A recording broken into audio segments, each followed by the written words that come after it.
Leo Messi was absent from a second straight game. Is a 64-team World Cup just too many teams?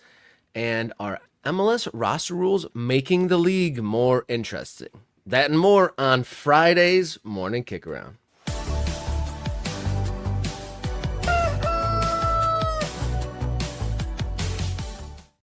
Good morning and hello. Welcome to the show. This is Morning Kickaround. We cover the world's favorite game from the world's favorite country.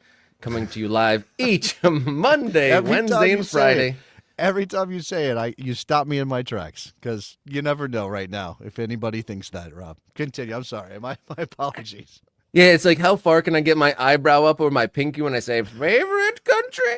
Right, exactly. But we come to you live each Monday, Wednesday, and Friday. My name is Robert Kerr. His name is Jason Davis. Thank you for joining us once again on the program. Thank you to have you with us today. Mr. Davis, how you feeling? Doing good. It's Friday. I'm excited for this show. We're going to have some fun and mess around a bit on the idea of an American version of Chivas de Guadalajara or Athletic Bilbao. So get your brains moving in that direction. We're going to talk MLS rules, as you mentioned, a little bit of that. NBA-fication is what Arman Kafai called it, and he's going to join us to talk about that. So I'm excited. And we also, the biggest news of the day, the Rooster poll. You see them every morning at the beginning of the show, and we've been asked, what name does that Rooster have? And we asked a poll of listeners, is it going to be Peck David Peckham, Marco Rooster, or Franz Peckenpower? And of checking the polls across social media platforms, David Peckham and Franz Peckenpower are neck and neck, or giblet and giblet. I'm not sure, beak to beak. And so I think to break the tie between Franz Peckenpower and David Peckham, your comments today could, make or break. Make a difference. It's a dead heat. Nearly identical votes across social media platforms for those two names. So if you put in the comments your name choice between Franz Peckenpower or David Peckham, you could decide the name of the morning Kickaround. It comes down to whether you imagine our rooster to be just an incredibly handsome rooster, a very good-looking rooster, maybe a rooster who is involved in many different industries, is out there selling cologne and gin. And what space is he in? What space is the rooster in? And or maybe the rooster is just an incredible defender, just one of the best defenders of all time as a chicken. Maybe that's, I don't know. Somebody called the Kaiser. How do you not like that, I guess, is my point. Yeah, a lot of fun suggestions in there, but David Peckham and Franz Peckenpower, the finalists going into the last hour of the polling here on Friday. You don't get to talk about it much on your radio show in the afternoons, but here on our YouTube show, you sport your collection of kits and jerseys. What do you got on today? This is a special edition shirt that a team here, very local to me, very close to where I'm in Northern Virginia, Motoric Alexandria, put out. Supporting certain communities, as you can obviously tell. A group called the Plastics, which is a supporters group that is extremely inclusive, trans identities and LGBTQ plus and all those things. Put this out a couple years ago, and I picked one up. So I like it. I like the color scheme, like the skulls across it. It's a motif, if you like. Yeah, I like that pattern. That's cool. So I talked about getting your poll answers in on the Rooster, but if you want to follow this show, Morning Kickaround online, it's at M Kickaround on X, Instagram, and Blue Sky. If you haven't already subscribed and you're watching this, hit the subscribe button. Join the MK Ultras as kind of a little community is developing around the show. Be the next to subscribe, and then tell your friend or family to be the next after you. And you can write us a note, morningkickaround@gmail.com. We've got a few nice notes. And then, we've gotten a few more of that I'm very excited. Donations on our Ko-Fi account. Nice. Those have started to roll in, and thank you to anyone who has already donated. That means a ton. And we got to get our legs under us a little bit. Now we're looking to add sustainability and growth to the program. Yeah, let me just say this. If you don't want to kick us a couple bucks, completely understand. Obviously, lots of stuff going on in people's lives. Maybe money isn't the thing. If you can't do that, just find one video on the YouTube channel and share it with somebody. Share it with a soccer fan that you know. There's lots of stuff there. Obviously, we've caught a little bit of interest from people who want to talk about the USL First Division that's coming and expansion in American soccer and the growth of the lower divisions. And, we're definitely going to be covering that. So share those videos or whatever else that you find that you think is interesting on Morning Kickaround's channel. And that'll help because the more people that know we are here, the more people that are watching, the better we're going to do, the more sustainable the show is. Yeah, pivotal time. One of our videos from earlier in the week talking about USL expansion. There was some buildings already built, but there was a lot in the works. And we know stadium and expansion is a fickle thing. We could be, in 3 to 5 years, have, stadiums scattered across the country, or, we don't know. So we're going to follow those stories. We're going to follow the D1 USL story. Lots of exciting stuff in the landscape of American soccer to cover, and we're here for it. I think without further ado, let's get into today's segments. Let's kick off the show with Friday's long balls here on Morning Kickaround.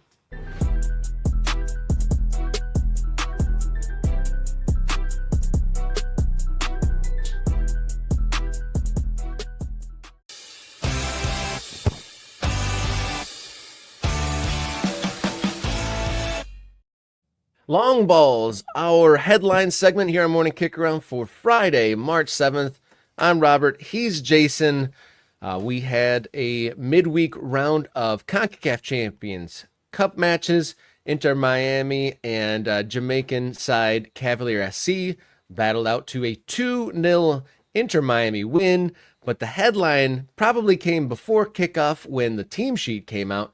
The one of one, Leo Messi, not in the 18-man roster for the second game in a row. Do Inter Miami and MLS fans need to adjust their mindset on the availability of Messi if he's already missed 2 games here early in the year?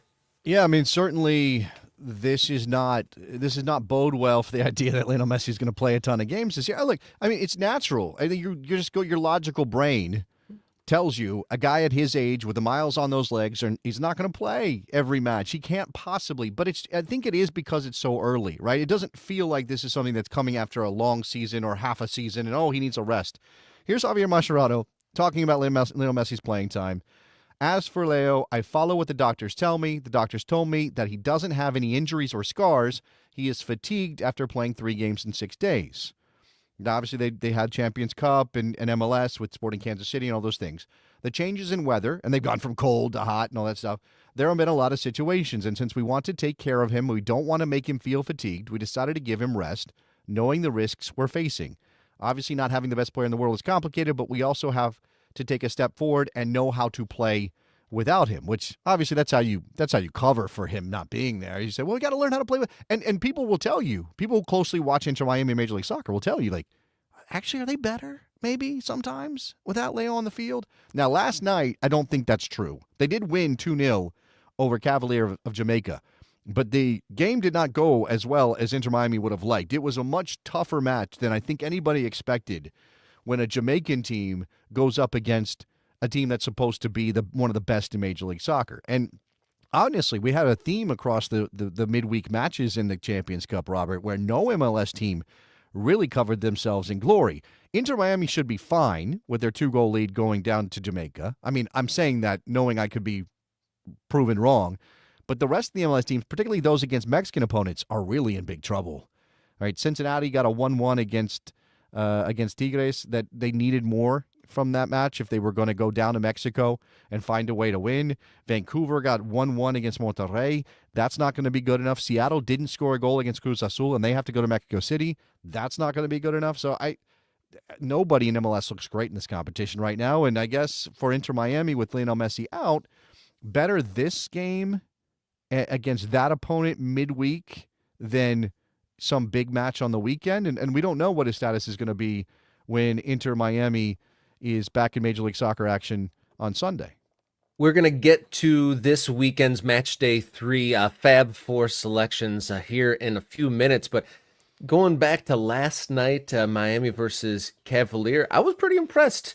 Cavalier, no slouches. They apparently, I sold them short, and when we were previewing this game, the Jamaican champions and the Caribbean champions, so they, are in good form in their own right. And I don't know, I pulled it up last minute. I don't know if we can see this, but the kit for Oh, look at that. I don't know if you can see it that well, but the kit for Cavalier C, pretty impressive. I know some kit collectors in my circle of friends, and no one had seen that. And pretty impressive. It was kind of a cool black and white, and there was dots and lines kind of making a larger bird or an eagle on the front, and pretty cool. But back to the game, the Cavalier C, they got ahead in this game. They kind of were on the front foot for the first half hour or so of this match. Yeah. Got a goal, looked like they got a lead, wild Yeah. celebrations, but drawn back and disqualified for a very marginal offside. Yeah, offside. Let me, and that's what it's there for. He was offside, technically speaking, and that means it's not a goal as much as they would like. I'm going to help you out. Here's the jersey you were talking about. The best I could do on short notice,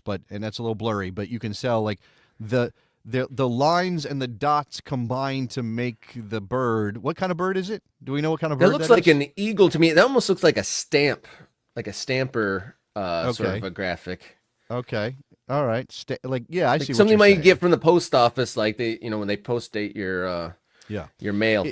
This is the way this game is being characterized. Inter Miami unconvincingly defeat Jamaican Premier League side Cavalier SC in the first leg of their CONCACAF Champions Cup round of 16. So, yeah, this is Miami's got to prove something. Everybody else in Major League Soccer as well. Moving on, long ball number 2 here on Friday, March 7th.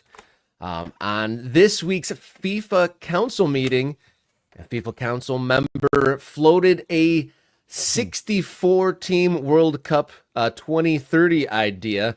And apparently, if a FIFA Council member floats an idea, they have to analyze it and put it onto their agenda coming up. And the news, the quote from a FIFA spokesperson, proposal to analyze a 64-team FIFA World Cup to celebrate the centenary of the competition 2030 was spontaneously raised by a FIFA Council member in the miscellaneous agenda items near the end of the council meeting on Wednesday. We're already coming to terms with the 48-team competition for 2026. So I guess it's kind of a little bit difficult to formulate an opinion to see if that's watered down. But if we think the 48 team is watered down, 64 team, I mean, it's half of the world. I mean, we could make this truly a World Cup. The whole entire planet plays in this competition. Yeah, look, man. This is an insane idea. Let's just be clear. This is an insane. The idea. logistics alone, Jesus. It's the logistics boggle the mind. This was proposed by Ignacio Alonso, a delegate from Uruguay. They are one of the nations that is involved in the hosting of the 2030 World Cup. Now, keep in mind that it is really Spain, Morocco, and Portugal that are going to host that World Cup.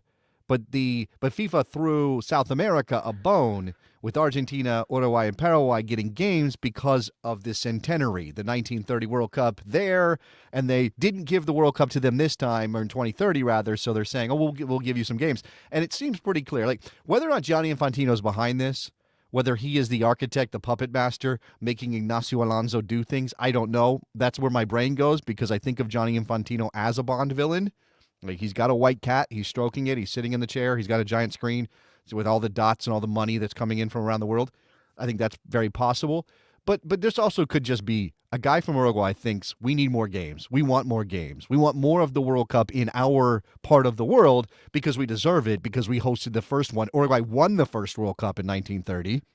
So it feels like maybe this is just, again, a FIFA member trying to find a way to benefit his country. Now, if you do get to a place of imagining a 64-team World Cup, I mean, again, how deep are we going? How watered down is this thing? How long does it take? How many groups are there? Where are the games? How are we watching? There's so many things here. That's a lot of what ifs, Jason. You just threw a lot out there. I mean, what is the total of games? What would just like in sum, for what every team would play at least 3-4 games and just multiply Well, the group stage. yeah, I Woo! think you would end up with 16 groups of 4, right? And then if we follow the same format we've always had at the World Cup, you would have 16 groups of 4, and then you would play your 3 games, and then you would qualify. I guess you would eliminate half the teams, and you'd be down to 32. And then we'd be down, and then we do 16 and a quarter all the way through. So I mean, count the games. I can't do that math. When you mentioned 16 groups, I thought to the venerable soccer podcast, the Total Soccer Show, who do a really good job every time there's a big competition to like preview every single group and team. And I just pictured them trying to work their way through 16 groups, their heads exploding. Yeah, Taylor Rockwell's head would explode. Graham Ribben's head would explode. All those guys. Yeah, it feels like too much, and it feels like a bastardization of the thing that we care about. Yeah, look, money is definitely a driving factor here. I mean, guys, I can come up with a new idea, change the format every 4 years to make money, right? That seems like kind of what we're doing, as Zachary says there. But there is at least some tension. Okay, I'm not going to say I want it. I don't want a 64-team World Cup. Like, at that point, is that even a World Cup anymore? What is that? I mean, of course, we're in March. We're getting ready for March Madness. The jokes came flying. People saying, "Oh, you can do a first 4 in Dayton, Ohio," so 68 teams can actually be involved, right? That's easy jokes right there. It does feel like that. And look, I love March Madness. I'm not even a basketball guy. Like that's not even one of my major sports. But when that tournament comes around, I get into it, and I'm watching the Thursday tip-offs, and maybe there is something to that on some level, but again, it changes what the World Cup is, and I'm already a person who doesn't like that the World Cup is now so big that you can't hold it in one country, right? Even the United States cannot host a World Cup all by itself, or doesn't want to, or decided it needed Mexico and Canada to host a World Cup with 48 teams, because the World Cup was always about the place that it was happening in as much as it was about the games. Yeah, let's introduce the world to this place. Exactly. I mean, think about the recent World Cups we've had. Okay, I'm going to toss Russia out the door, although there was like pretty pictures of St. Petersburg. Those are a thing. But, you get and Qatar and there was say weird. What you will about Stalin. There's always that quote. Right. It's, Qatar was weird, and that one felt like a change. That felt like the break, because before that we had Brazil. We had South Africa. We had, even go back to 2006 and Germany and the footballing culture and the culture of Germany, right? And then you had the first ever Asian World Cup with Japan and South Korea. Now, that was 2 countries hosting, and maybe that was for some people a break and they didn't like it, but it was a chance to see, something from Japan, something from South Korea. This one would be too big and too diffused, and it wouldn't feel like a World Cup happening in one place. It's just a big tournament. It's not the same thing, and maybe it shouldn't be, because again, that there's also a tension in the fact, and this is what Johnny Infantino would tell you, and it's certainly what Sepp Blatter was selling when he was president of FIFA, that we need to be more inclusive, that more of the world needs to be participating. One legitimate reason to argue that Qatar should host the World Cup is that we shouldn't limit it only to Western footballing traditional power countries. It needs to be available to everybody. It just gets real sticky and weird when we talk about, well, you're completely changing the face of the tournament by doing something like this. And I think that the days of fans being able to go to a World Cup and then follow their national team like from place to place and follow them through the tournament. I mean, it was already fading with it being in 2026 with it being spread across the entire North American continent. But if it's across continents, across the globes, then there's no chance, because I believe that the South American countries that are hosting games in 2030, they're not gonna have the final. They're just gonna have a couple opening round games. Yep. It's from how it's been that's drawn up. Yeah. So if you went to like Argentina to watch your team play, what are you going to then fly to Morocco to watch the knockouts? I mean, I guess there could be some, mega rich people that could get on their PJ and do such a thing, but the regular soccer fan, that's not realistic. Again, this is one of the things that bothered me about Qatar, right? Qatar was on the field a fine tournament. It was a good tournament on the field. But what bothered me is we didn't get that sense. Watching from afar, I mean, obviously, if you're there in country, it's very nice. Oh, there's one stadium right there. Oh, look, next door, there's another stadium. Oh, and there's a mile away, there's another stadium. I mean, for travel purposes when you're in country, that's great. But for us watching from home, who want the World Cup to be this kind of, I want the big map graphic that goes from Rio de Janeiro to Bahia or whatever else the stadiums are to Sao Paulo. Like I want to be like zooming in the way that the Olympics are. Like here's this venue's over here, but the other venue's on the other side of the city. Like in this case, in a World Cup situation, it's a country event. It was always supposed to be one country, and now we're really inclusive, and that's nice, but it means we can't do one tournament in one country. It has to kind of be this much bigger thing. Who knows if they're going to approve this proposal? Yeah, so I was going to say to wrap up, this is a proposal to analyze this. Nothing has been set in stone, but you think that we're trending more towards this idea than away from it. Oh, absolutely. So, yeah, the world is moving in that direction. There's no denying it. Long ball number 3 here for Friday, March 7th. Looking ahead at Major League Soccer Match Day 3, we are going to do our Fab Four picks of games to watch here this weekend. And I'll kick us off with my first pick of the Fab Four, Seattle versus Los Angeles Football Club, Saturday at 4:45. I picked this, both teams kind of in need of an early solid result. Kind of both picked to be amongst the top of the Western Conference leaders, and maybe a slower start than they would have liked. So 3 points would be big for either Seattle or Los Angeles here. Yeah, I mean, LAFC comes off of the big 3-0 win over Columbus, right? But they had the kinder draw in the Champions Cup. Seattle also in the Champions Cup, and they had the 0-0 against Cruz Azul.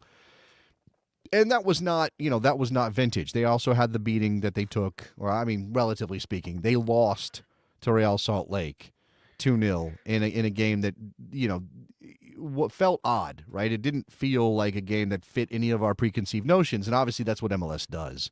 So this one should be fascinating. I mean, again, these teams have played for Western Conference championships. Like they are the clubs of the last 5 years in the Western Conference. I mean, I know LA Galaxy are the defending champions, but we've been watching the Sounders and LAFC play each other in big games, and the Sounders always struggle against LAFC. They just always do. So if you look at the head-to-head and the last couple times that they played, Seattle did beat LAFC in the playoffs last year in November before they went on to play the Galaxy. But prior to that, it was a lot of LAFC beating the Sounders. In fact, the Sounders struggled to score goals. So were we going to get back to that, or can the Sounders make it 2 in a row?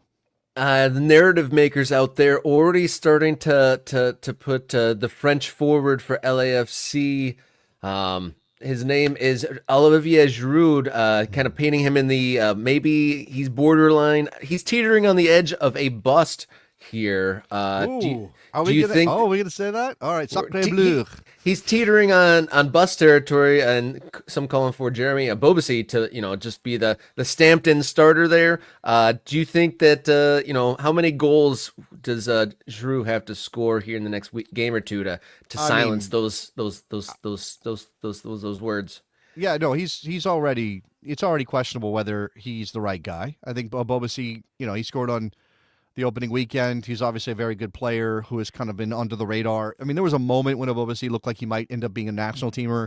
He had I think he had a concussion issue when he was in Portland, and things kind of got sidetracked. Obviously, he spent some time in San Jose recently, which was a bad team while he was there. Now he's in a good team. If he gets service, is Jeremy Obobasi a 10, 12, 15 goal scorer in Major League Soccer again? So I think it could be a fascinating one. All right, my turn. We're going to go back and forth. Yeah. Your pick. So this is game number 2 of Morning Kickaround's Fab Four for Match Week 3. Yeah, so I'm going to take Obobasi's former team, the San Jose Earthquakes, who are hosting Minnesota United in the game at 10:30 p.m. Eastern on Saturday. Perfect start for the Quakes so far, but they haven't faced anybody that you would consider a real threat to do anything this season, right? So, yes, Bruce Arena has them looking good and moving in a good direction. Okay, I say that about not playing anybody. The game against Real Salt Lake to open the season was pretty impressive, 4-0. If you put Real Salt Lake's win against Seattle into a good column, what is RSL going to be? But I don't think anybody's really high on RSL right now, and that was game 1. Game 2 for the Quakes was the 2-1 win over Sporting Kansas City in Kansas City. I think SKC is going to be pretty bad this year. Now, what was interesting there is both Chicho Arango and Joseph Martinez scored in that game, and those are the guys. And who else in this league is playing two forwards like Chicho Arango and Joseph Martinez? Like, I don't know that we've seen that for a very long time. And I don't know that Martinez is a 20-goal scorer anymore. I think Arango is.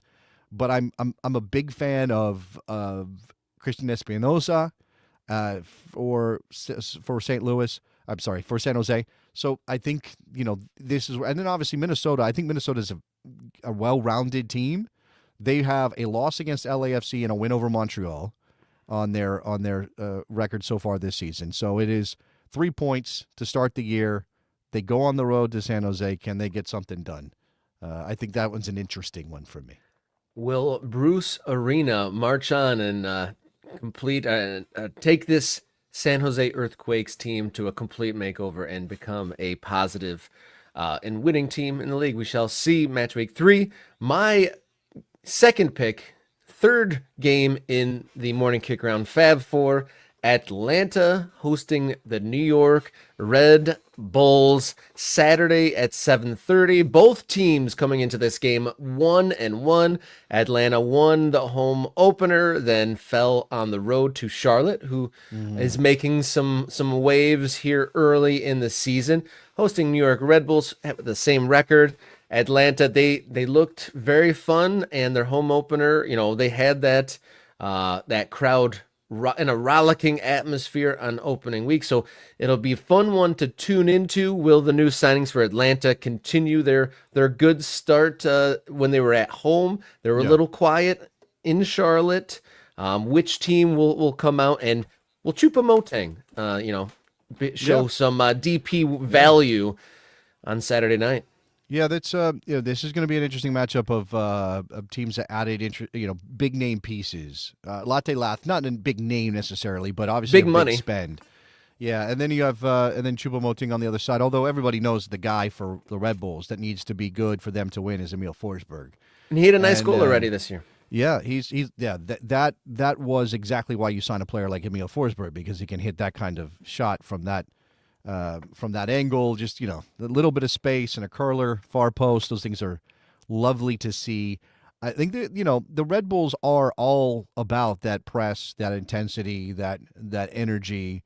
I talked to Noah Isla, the Swedish center back, whatever you want to call him. I think he plays a little bit all over the place for Sandro Schwartz on my radio show yesterday. And he, he talked about Emil Forsberg. He talked about this team and the way that they play. And they are very confident, the Red Bulls. So, and there's some rivalry elements here. These two teams have gone at each other in the playoffs in the past, and these are two proud teams. I like Atlanta a lot. I think they are sort of and it's tough to say because of the spending, but it's a little bit of a sleeper to maybe win the conference. I mean, I think there are a couple teams you would have ahead of them based on recent history, but I think Atlanta United could be very, very good this year. And that match against Charlotte is a little bit of a reality check on their path to maybe doing that. So we'll see how they respond. Yeah, that deflated their hype train a little bit in the early goings of Major League Soccer 2025. And then Fab Four to round it out. Who is your second pick? What is your fourth pick of the Fab Four here? I hate to be predictable, but I'm taking Inter Miami and Charlotte on Sunday, 4 p.m. kickoff. Obviously, we're watching to see if Messi will play. Yeah. Right? That's a thing. I know there's a lot of MLS fans who were over the whole Lionel Messi came to Major League Soccer, and they're just tired of all the attention and everything being about him and all this stuff. But he's the best player anyone has ever seen, and he does represent something, and he's important to Miami, and it's better for the league and for Miami when he's on the field. I don't care if you can argue that maybe they're better sometimes without him.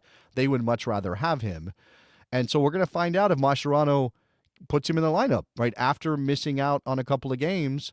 Is Leo actually hurt and they're gaslighting us a little bit, or is this really truly about managing his minutes and he will be on the field?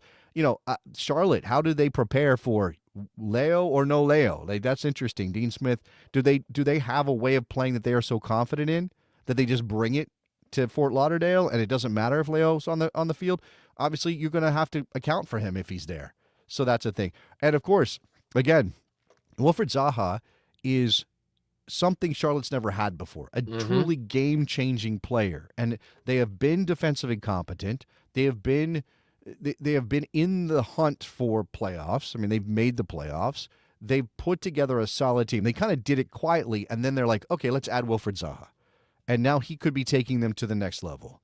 And then I think, obviously, a lot of American fans, with the Nations League roster coming up next week, more than likely, and finding out who's going to be on that team, can Patrick Agyemang maybe do something for Charlotte that launches him into that national team camp, should he be called by Mauricio Pochettino? And also, will Tim Ream still be hanging on, too? Will be another Charlotte-related national team query. That is today's Long Balls for Friday. Thank you for tuning in. If you haven't already, subscribe to the Morning Kickaround YouTube channel. Do it. We blasted through 1,000, going towards 5K. Be the very next to do it. Follow us along on social media at MKickaround, X, Instagram, Blue Sky. Write us an email, morningkickaround@gmail.com. Or throw some cash if you're able to. Small, large, or regularly scheduled donations. Anything. We're very grateful for it, and thank you for it. Ko-fi.com/morningkickaround. We're going to take a breath and come right back with a fun concept and get to know your district here on Morning Kickaround.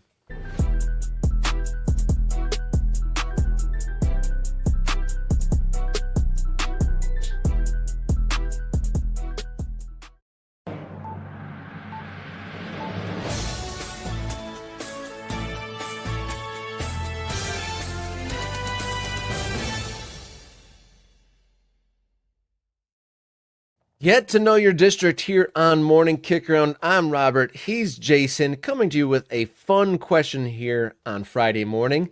Which American soccer district would be the most interesting American region to build an origin team a la Chivas or Bilbao?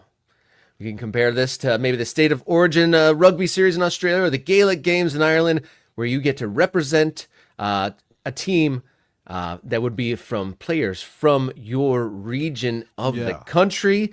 There's a few different to play with, and we definitely want to get the comments going here. Yes. Which state or region of the United States would build the most interesting American origin team? Yeah, I think we need to throw out a couple of caveats here, right? So one of them is, as far as I'm aware, under American law, you would not be able to do this. You would not be able to actually put out a club or have a club that only signs players from a certain place. I think that is discrimination and probably wouldn't fly. But the idea is, like, yes, like Athletic Bilbao or Athletic Club, technically speaking, or Chivas de Guadalajara. What would be a team that kind of fits this idea of identity being central to who that club is?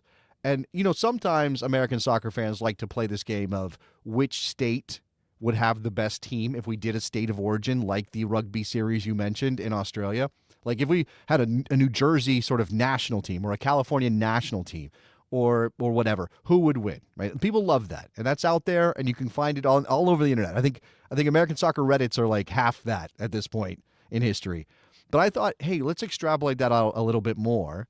And just as a thought experiment, imagine if a club did want to be like Guadalajara, which Guadalajara's policy is solo mexicano, right? Solo mexicano means you have to be eligible for the Mexican national team. Now, they've played with that a little bit. Now, you look at Cade Cowell, who has Mexican heritage and is eligible but plays for the United States of America. That used to not even be possible, right? That used to be, they would not even sign you if you weren't going to represent Mexico internationally. So things have drifted for them just a little bit. And I think Bilbao is interesting too, Athletic Bilbao, because, I think the idea of Basque players, people have a concept of what that is. And it's no longer about ethnicity. It's just about location or origin, where you are from. And think of the Williams brothers are a good example. They're Basque by origin, therefore they are eligible. They are players that Athletic Bilbao will sign. So if we do it that way, I mean, the first place we have to go, Robert, is Texas, right? Nobody in America thinks of themselves as their state or their local identity more than Texans do, right? They're more that than they are Americans sometimes. When you floated this idea, this was the first one that came to mind immediately, just with the amount of talented players that come from there. And then, like you said, that, independent mindset. I mean, at one point, Texas was its own country, and people that is baked into lore and culture there. Yeah, if Texas did secede, which who knows what's possible in 2025. If Texas did secede from the United States of America, then one of their clubs could do this. FC Dallas could choose to be just Texan players, and you have to be from Texas, right? And obviously you can look through the annals and talk about the players that Ricardo Pepi and Jesus Herrera and Clint Dempsey, all Texan, and that's just three off the top of my head. But all of those players Texan by background, by origin, by birth, and therefore they would be eligible for a team that was only about signing Texan players. After that, it gets a little more interesting in trying to figure out where the borders would lie. Right? Like, you could just pick states. But I don't think, like, to me, a California team that only signs Californians is not as interesting as, say, a Southern California team that's like, you know what? We're drawing a line. And if you're from too far north, you can't play for us. Like, that would be interesting. Maybe you would include Baja California just to make it more interesting, too. You could have a little chunk of Mexico be eligible for the California teams, the Southern California team. Yeah, that's a pretty fun concept to toy with, and like what areas kind of have that magnetism to where people want to claim to be from that region. Like, right. Does Baja like make you want to be specifically from there? And like, what place would draw somebody to like maybe consider leaving their current situation to like the yearn to represent their city, district, or state is so strong that they would step away from their current setup. And I'm going to ask, I don't know if we have any Californians watching the show right now, but maybe after the fact when the video goes up, people can respond in the comments. Like, if you're from Bakersfield, do you count for a Southern California team?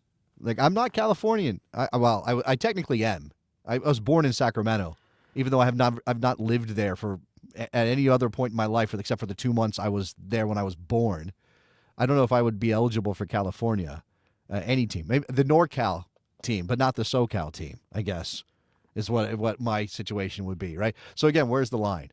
Like, Fresno is definitely Northern California, but Bakersfield is maybe not. Somebody can help me out with that. I like Nate here. So we talked about this before the show when we were setting this up. Chicago. A Chicagoland team would be very interesting. Now, how big is that? Do Gary, Indiana, does that count? Is that part of the deal? That's the outskirts of Chicagoland. I think that's the if you're coming from Michigan and you're traveling to Chicago, when you hit Gary, you know you're in the outer bubble of Chicagoland. Yeah, I think that's right. Okay, I'm going to come back. So he's got SoCal and New Jersey and Texas. Okay, that's great. And then he says Bakersfield is Inland Empire. Bakersfield is absolutely not Inland Empire as far as my understanding of the Inland Empire is. That would be San Bernardino and Riverside and where my buddy Jared Dubois is from, which is Ontario. That is Inland Empire. And an idea for an Inland Empire only team is interesting too, if you know the history of players from that part of the country. So, and on the men's side and on the women's side. And by the way, we're leaving this open. You could actually absolutely do this with a women's club, and it could be interesting too. But Alex Morgan is from the Inland Empire. Landon Donovan, Carlos Bocanegra, Clay Koyman. I'm missing like 10 other guys, 10 other players, pretty famous professionals who come from the Inland Empire. So, yeah, I think, that one would be certainly interesting to me. Somebody said Jersey. I believe our man Nicholas Murray threw out Jersey. Now, would that be all of New Jersey?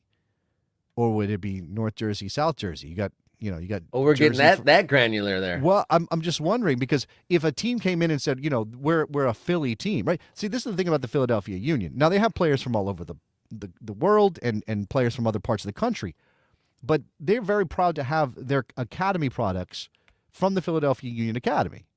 And some of those kids are Jersey kids. The Aronson family are Jersey kids. They're not Pennsylvanians. They're from South Jersey, across the river.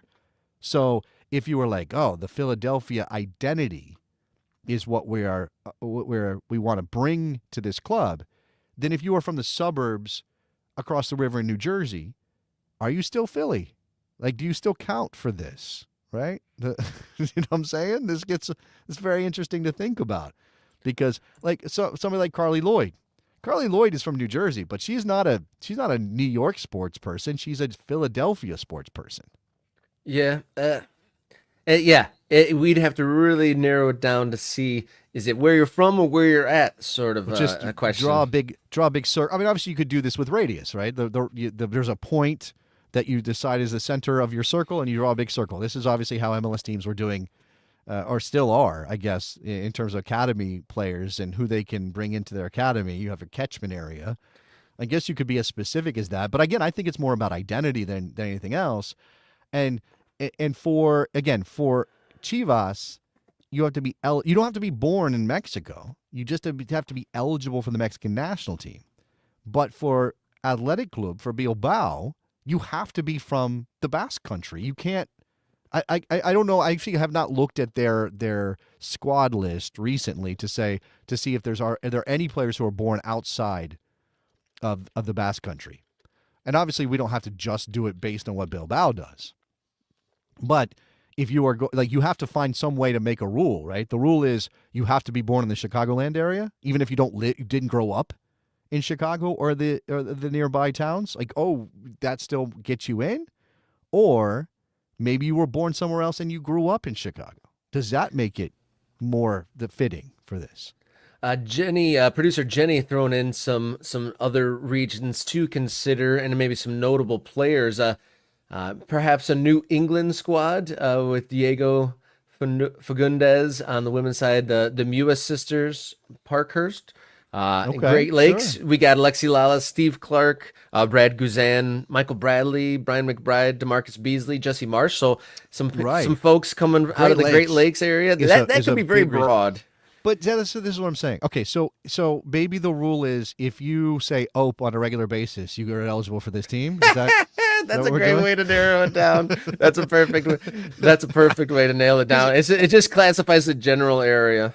Yeah, this is what I'm saying. Like, it has to be there has to be an identity marker. So I guess if people do think of themselves as New Englanders, right? I'm a New England. Now, if you're from Maine, you're a Mainer. If you're from Massachusetts, you're a masshole. That's not what they call themselves, but that's still funny. What everyone else does. Whatever. You're a Vermonter, right? You're from your state, but in general, you are a New Englander, and you would say that. Now, obviously, there's a line. Like, we kind of all agree that Connecticut, Rhode Island, Massachusetts, we know what the New England states are, basically, right? We all kind of had like New York, even upstate New York isn't New England, right? Doesn't count.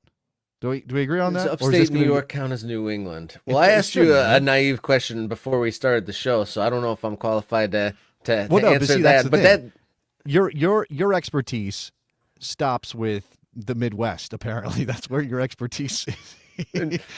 I can name all 50 states, Jason. Come on. Can you? Okay. Well, that's good. But you don't know exactly which ones are New England, which ones are not, that kind of thing, right? Again, I don't think New York, any part of New York is New England. So then New York becomes its own thing, or you have, I don't know. I mean, again. Oh, Nate's trying to say that there's a clear defined where you're at is where you played your club or high school soccer. Okay, that's interesting. Okay, I could see that being the determining factor. Now, again, we're not trying to make a whole system and multiple. We're just trying to find one idea that kind of makes sense for one club to do. And I still think it's probably going to always come back to Texas because of how strong the Texan identity is.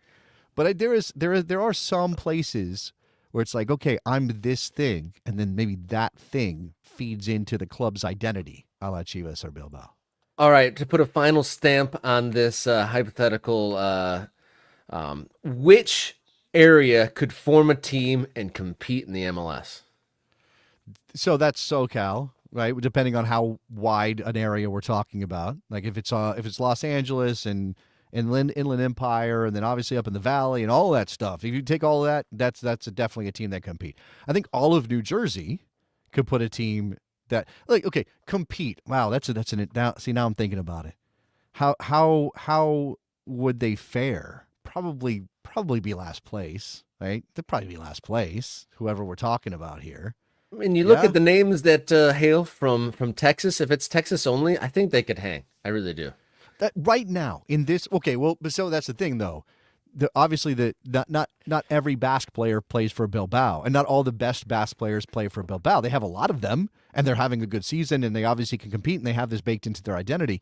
But if you've got Weston McKennie's not coming back from Juve to play for the Texans. I know, but like if we said that Texas pride, imagine if the Texas pride just burns in his heart. He leaves Juventus to represent Texas. Maybe. I think that he's a good enough player that he alone, if he joined this this hypothetical Texas team, I think him alone could make a Texas team relevant. That's interesting. Yeah, well, if you get Pepe and McKennie, and you mentioned Brian Reynolds before we started the show. I mean, people maybe forgot about him. He's at Westerlo in Belgium, but still a good player. Came out of the Dallas Academy. I mentioned Jesus Ferreira. Who else is from Texas? I mean, We get Clint Dempsey out of retirement, and that's what we do. We get Clint out of retirement. Yeah. We might maybe be Lee Wynn can do the same. Jeff Agus, we take him out of the time machine. Yeah, I forgot about those. All right, this is an interesting concept. Throw those responses in the comments and let us know what state of origin club might work in America. If you haven't already joined the MK Ultras, now is your great opportunity to do so. We've gone through 1,000 subscribers. We're working towards 5,000 YouTube subscribers. Morning Kickaround on YouTube.com. If you haven't already clicked the button, do so now and tell your friend to do so immediately after. You can follow along on social media, X, Instagram, Blue Sky. Write us a note to morningkickaround@gmail.com. Accepting some notes about sponsorships and partnerships if you're interested in that as well, or if you want to contribute anything financially, small or large, you can do so. Ko-fi.com/morningkickaround. Thank you to everyone who has already donated, and thank you to future donations as well. We're going to take a breath and come right back with a special guest, Arman Kafai, here on Morning Kickaround.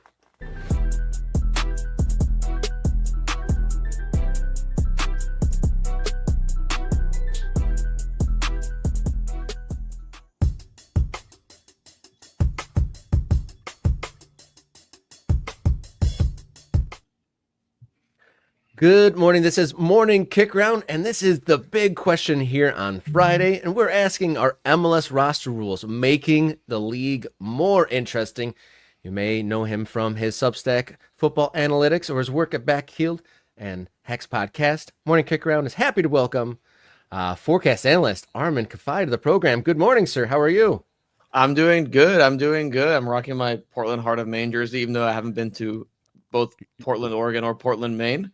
But it's like, it's Kid Friday, so you look great, Armen. You look great. You're showing us up. I love that kid. That is a thing of beauty. I have gotta both. Get my hands on it. I have both, which is really funny. So I think it's one of the only teams I have both in the same season. I don't know why. I just really liked it. So that one is hit for sure. That Portland Hearts of Pine. Yeah, good to have you on the show. Reached out because Armen is writing some interesting things over on his Substack about MLS roster rules, as you described, Rob. And the first thing that got me interested in having Armen on the show is a piece he wrote on the NBA-fication of MLS. He said continuing. And Armen, like, I'm not a in deep NBA guy, but I do appreciate and sort of from a distance can understand why the way that the NBA salary rules work kind of generates conversation, gets people interested in sort of being armchair GMs. Can you outline, what you wrote in your piece and kind of describe for us why you think MLS is moving in that direction? Yeah, so I mean, MLS has kind of done a few things to at least like loosen up some spending rules, right? Like I think we've kind of talked about how they're going to capitalize on Messi, how they're going to capitalize on these specific situations with the roster rules. And I think the one thing we've kind of all gone to is, these rules are very confusing, they're very restrictive, etc., which they are, especially when you look at it from the surface, right? But one thing that MLS, I think, is doing is essentially like think of this whole GAM, this general allocation money that we always kind of talk about and joke about as like cap space. And essentially, they're allowing cap space to be kind of moved on throughout the years. That allows like multi-year roster building, which we haven't seen, right? Because previously, without the GAM, you had to use it or lose it. There was no multi-year spending in that regard. And you kind of see in the NBA, right, where unfortunately, it's not the best thing in the NBA because teams are tanking. Like my precious Mavericks now that we traded Luka Doncic and Kyrie blew his knee out, but teams will tank to get better picks, etc. But you can see kind of the ideas of multi-year roster building in MLS. I'd probably say it's even better, right? Because you're not going to see a team tank for a first-round pick. They're not going to go and get the first overall pick in the draft or anything. You're actually going to see teams instead have maybe younger cores kind of build together and then maybe capitalize on a future season where that core is kind of coming to its fruition. So for me, it's just the multi-year aspect of it, which I thought was really cool and really different of MLS. And plus these roster construction models as well, too. We can talk about like how, teams set up. They can change how they set up. Are they going to go this 2+4, this 3+3? Okay, what's the best way? What's the most optimal way to go about it in their situation? Will they unload players when it's the secondary transfer window and they're out of contention? These players are out of contract and potential to be free agents, like we see in the NBA. So for me, it's a lot of just those characteristics. And the one thing that, one aspect I like about the NBA, and a lot of people do, is the roster building, is how these things are built out. And for me to see MLS go in that direction is something I've been clamoring for, because it just adds another layer of conversation other than what we see on the field. Yeah, there's not always been a lot to dig into from folks from our perspective, like how do we build narratives, how do we talk about this, and just like the competing within. I think some folks that are skeptics of Major League Soccer have definitely felt that there isn't enough on the line, or they're not actually directly in competition with each other. Obviously, outside of on-field competition. So I guess has this sort of in league competition for the cash for trades, has that led to any sort of like bidding wars? Because I know that's one of the things that Major League Soccer doesn't ever want, is teams outbidding each other and spending a ton of money. Has that happened yet here in the early goings of the cash for trades? It seems like there may have been with Evander. I'm not 100% sure. I mean, there was definitely, from what my good friend Tom Boger always reports, like the conversation between San Jose and FC Dallas for Lucho Acosta. That was one aspect of it. I think there probably will be bidding wars for his cash for player trades. I think there almost has to be. And you have to think about it, like, I guess from a team perspective as too, right? Like, okay, would Portland want to trade Evander? I'm just throwing out a name here, to FC Dallas, right? A team that is in their conference that they will face quite a bit throughout the season, et cetera, et cetera. Or would they rather trade him to a team like Cincinnati, like they ended up doing, where they maybe only see him once a year, or if they see him in the playoffs, it'll be an MLS Cup. So I think there will be some sort of like bidding wars. I'm not exactly sure if there has been any at the moment, but I wouldn't be surprised if not, because if you're a team like Portland trying to trade Evander or when they were trying to trade Evander, I'm sure they were asking FC Dallas for a lot more money than they were asking Cincinnati, et cetera. Because again, just from a competition standpoint, You're not going to trade this guy to someone in your conference that you're directly competing against. Yeah, look, for people who've been around long enough, and I have a lot of gray in my beard, so you can tell I've been around a long time. The way MLS has moved is kind of stunning. I mean, people are impatient, Armen, and rightfully so. I mean, again, we want MLS to take big leaps rather than little steps. But I remember a time when the idea of free agency was anathema. There was no chance it was ever going to happen because it would break apart the idea of single entity.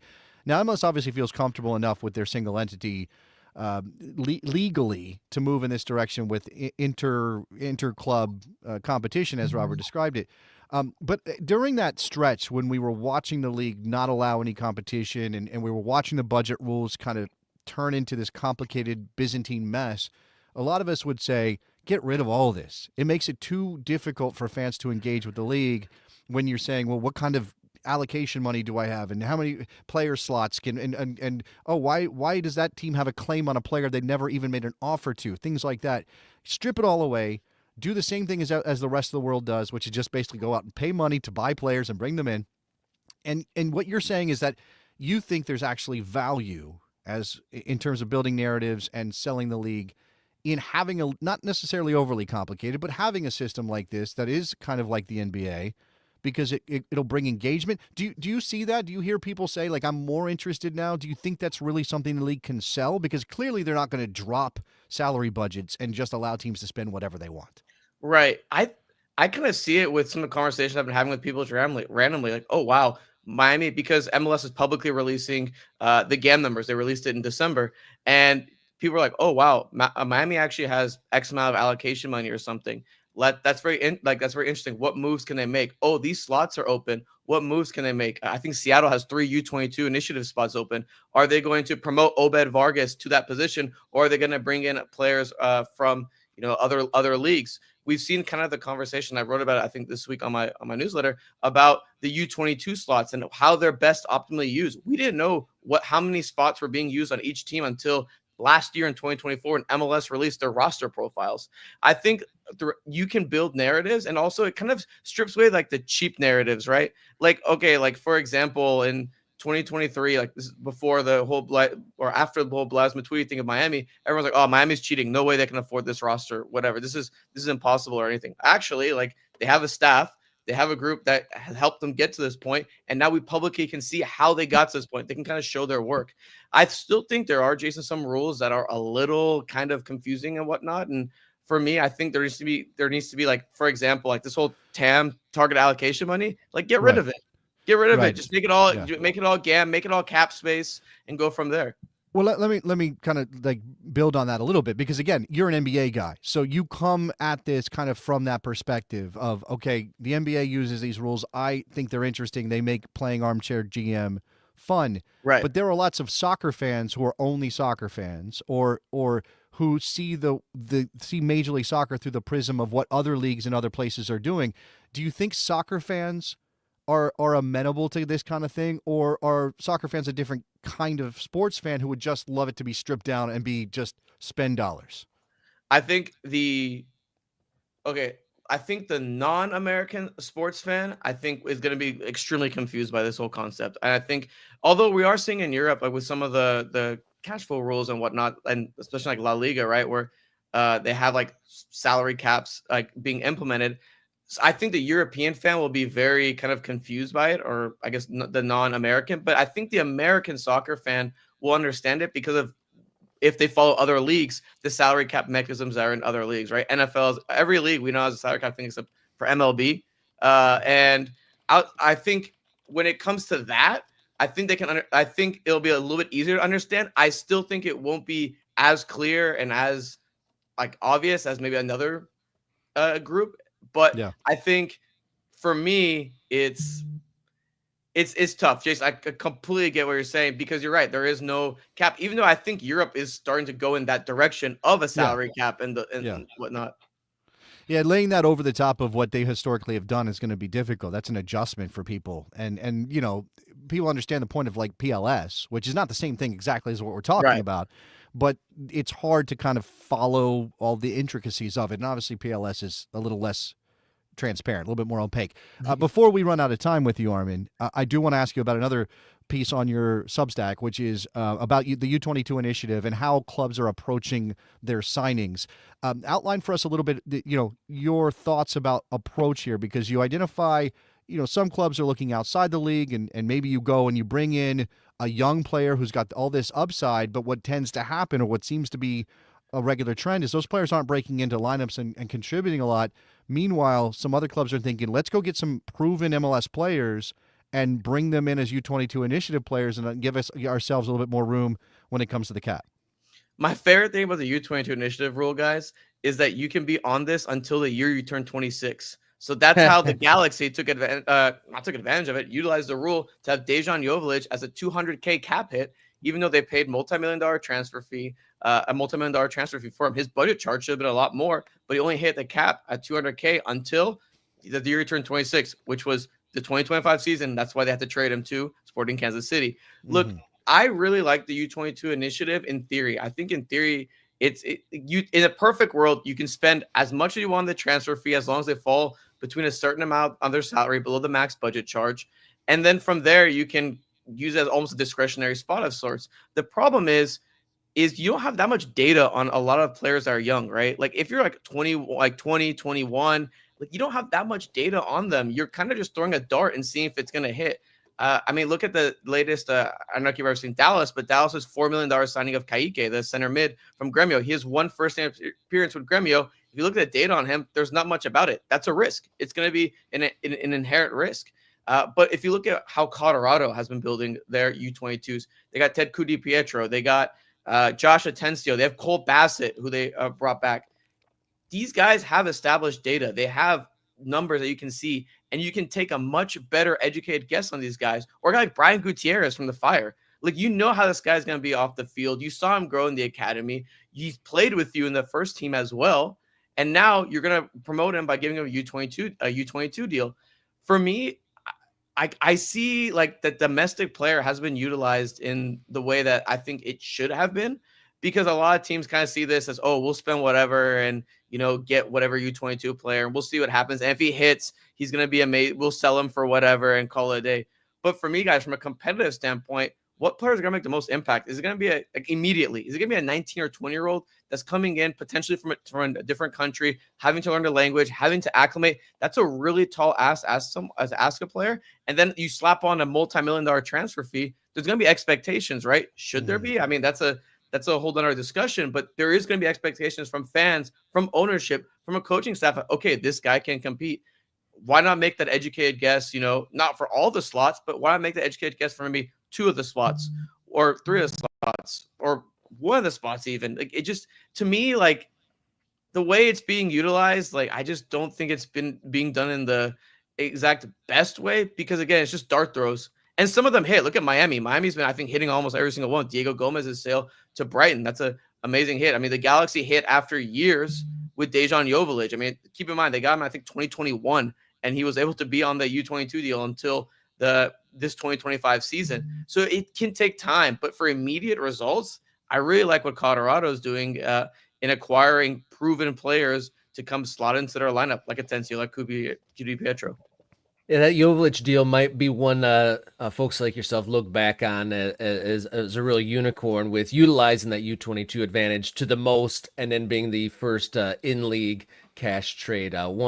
One for the MLS roster history books there. But we've come to the end of our time here, Armen. Let the folks know your work is out in a couple spots, so let the audience know where best to find your work. Yeah, so I'm kind of everywhere. I'm kind of just like throwing around, but you can catch my work on Backheel at Joe Lowry, great site. Do a little work on there. I also have my own podcast called The Hex with John Arnold and Daniel Robertson that comes up Mondays or Tuesdays, and also my Substack, Footy Analytic Musings. I think we just had a post go live right now. MLS actually just, I think, released updated allocation money totals. So another step in transparency for the league, but you can find my work all through there, and on Blue Sky as well at Arman Kafai. Well, thank you so much, Armen, for joining us here on Morning Kickaround. Go check him out, guys. And if you've been tuning in and you haven't hit subscribe yet, be the next to subscribe. We've crashed through the 1,000 subscribe mark, and we're working towards 5,000. Big thanks to Armen there. Good stuff on the MLS roster building. And one thing before we go that I wanted to mention, it is a big week for me. The USL 2 schedule came out, so the plans for my summer have become apparent with that. So anyone who's into the summer soccer scene in USL 2, congratulations, for the 2025 soccer schedule is here, and you may prepare accordingly. Subscribe to the Morning Kickaround on YouTube if you haven't already. You can write us a note at morningkickaround@gmail.com. Follow us on social media on the X, the Instagram, or the Blue Sky. The followers are starting to really rack up there on the Blue Sky. That's fun. Keep on doing so there, folks. And then also, if you have some change rattling around in your pocket or folded up down your couch cushion, send it our way. Ko-fi.com/morningkickaround. You got any final words here on Friday, Mr. Davis? No, and thank you very much to Arman Kafai. Thank you to everybody who watched us live. Tell people about the live show. Love to get that engagement a little bit higher for our live show. And hit as Nicholas Murray says, hit the like button, trigger the algorithm. That should be our mantra here. Trigger the algorithm for Morning Kickaround. Thank you, Rob. Yeah, put that on the badge of your created team. Trigger the algorithm. Put that in Latin, too. All right, guys, your morning's been kicked. We'll see you on Monday. Enjoy your soccer.